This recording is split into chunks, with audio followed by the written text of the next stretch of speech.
Hey, church. Hope you guys are doing well. Casey here, and I just want to take a second and encourage us today as we are continuing in our 21 days of hope. And today, what I want us to look at is simply this question of what does it look like for us to embody this hope that we have in the gospel of Jesus Christ? How can we live out this hope so that the gospel is shaping and forming us to live out and to embody this hope in everything we do? And obviously, there's so many different ways we can do this, but one way I want to focus on today, we actually see in Scripture. David writes Psalm 23, which is one of the most popular passages in all of Scripture. And in Psalm 23, he says something really interesting in verse 4.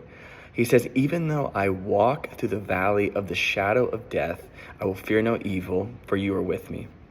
It's interesting because here David is saying that he is choosing to walk in the valley of the shadow of death. Now, I don't know about you, but for me, if I'm walking through a valley, especially one that's called the valley of the shadow of death, pretty intense, I think the last thing I want to do is walk.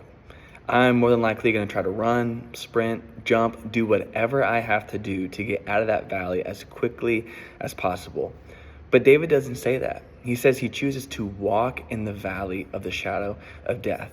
It's so interesting to me. And as we saw in that verse, though, he says he's able to walk in this valley because he knows and he has hope in the fact that God is with him in that valley. And so I don't know what it is you might be going through in life. Maybe you might be in a valley. Maybe you might know someone who's currently in a valley season.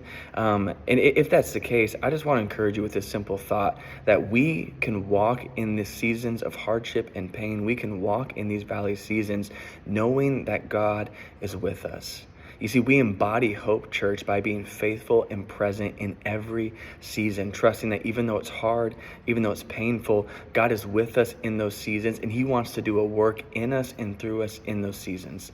It's oftentimes in the valley that God can do his most redeeming work in us and through us. And so if you find yourself in that season right now, take hope, knowing that God is with you. And because of that hope that God is with you, you can stay faithful and present, knowing that he's with you. And so I hope that encourages you today. And I hope you can encourage somebody with that as well, that it's okay to walk in seasons of hardship because we know that our God is with us.